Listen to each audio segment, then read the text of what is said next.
Presently at CD Projekt Red, Marcin Przybovic, I'm probably butchering his last name and I apologize for it ahead of time, and myself are writing the soundtrack of The Witcher and dealing with the majority and the bulk of the composition. The main themes, however, and the pivotal moments in the game, as well as cinematics and everything, are going to be scored by our previous composition partners that have been with The Witcher throughout the years and have done a phenomenal job. We're spending a very great amount of time and paying very careful attention to the main characters of the game,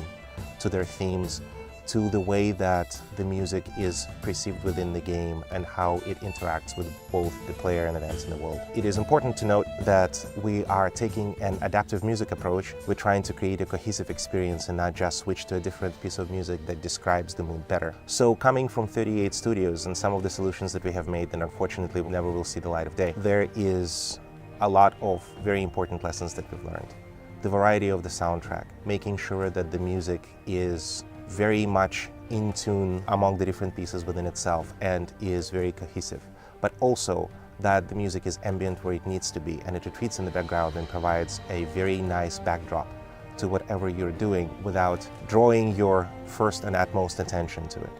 The fact that the combat music needs to be both interactive and adaptive as much as possible so as to not make you feel like you're hearing the same piece of music pop up every 30 seconds as you kill wolf number 35 out of 100 or whatever the case may be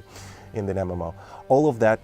came together to the way that we're trying to approach the music here. Like I said, it is our goal to make sure that it feels like, even though that you've been playing the game for 5, 6, 7, 8, 10 consecutive hours, you're still discovering new things and you're hearing the themes that evolve and change with the mood,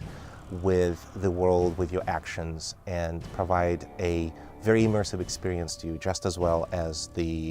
our ambient audio and our sound design does. The inspiration for the Witcher soundtrack, for The Witcher 3 in particular, comes from the real-world music. It is also important to mention that we are returning to our roots and will heavily explore the popular themes from the music of the soundtrack of The Witcher 1. We also are trying to bring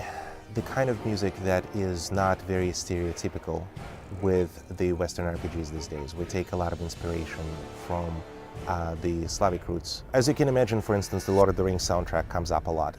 but we don't necessarily listen to it and go, this is the best thing in the world for every single game ever, and we must absolutely copy every decision that they've made. But we absolutely love and respect our John Williamses, Ennio Morricone's, Alan Menken's and such. But we also try to take what made the music special in the moment, not so much the composition of it perhaps, but even the tone, the flavor, the choice of instruments, the choice of the vocalist, see what have made that moment special and fitting in the movie,